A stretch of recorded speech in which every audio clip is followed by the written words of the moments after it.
อะไรในกระเป๋ากันนะภาพและเรื่องโดยจองเฮยองสำนักพิมพ์คิดารี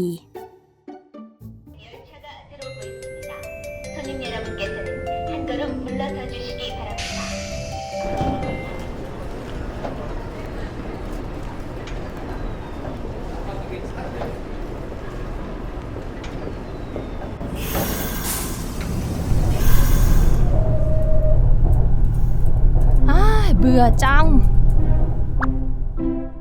แม่ในกระเป๋ามีอะไรอยู่หรอขอดูหน่อยสิมีแต่ของน้องทั้งนั้นเลยน้องยังเล็กก็เลยมีของที่ต้องใช้เยอะ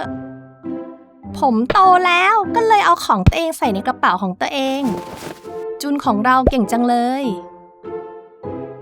ไม่มีของแม่เลยเหรอนี่ไงกระเป๋าตังค์ในกระเป๋าพี่มีอะไรเหรอนับ 1-3 แล้วจะให้ดู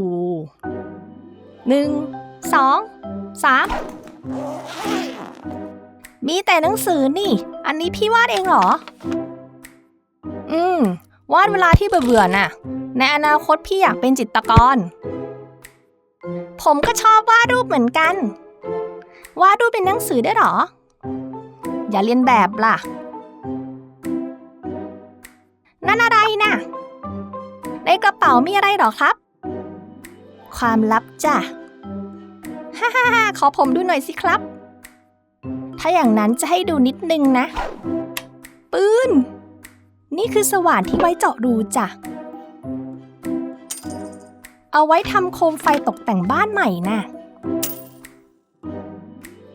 น่าสนุกจังผมเองก็อยากเล่นบ้างต่อไปถ้าโตขึ้นเท่าพี่หนูก็จะได้ใช้มันจ้าอันนี้ขนมหรอครับอาหารของแมวข้างทางน่ะว้าวใหญ่จังในกระเป๋ามีอะไรหรอครับ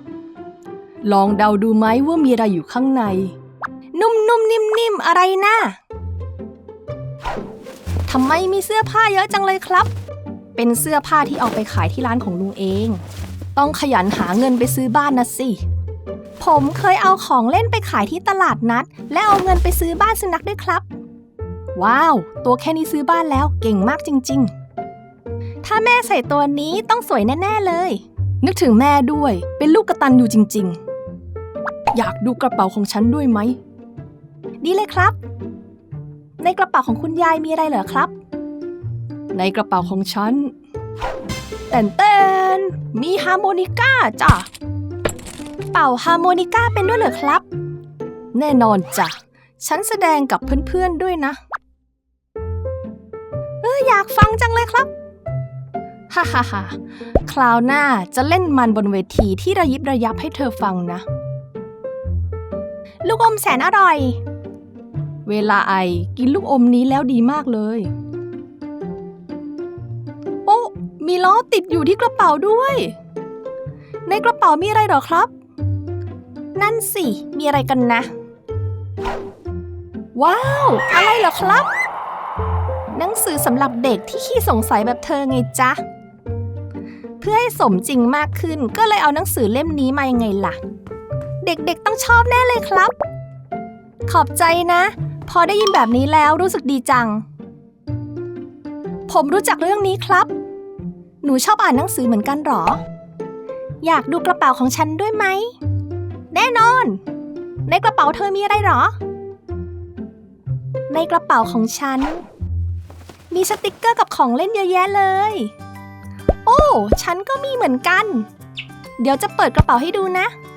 ดูสิมีของเหมือนกันเยอะเลยเหมือนกันจริงด้วย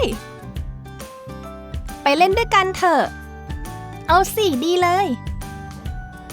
อันนี้รสสตรอเบอรี่เหรอเอานี่ไปสิฉันให้นี่นายแล้วกันจุนเราต้องลงแล้วจ้ะ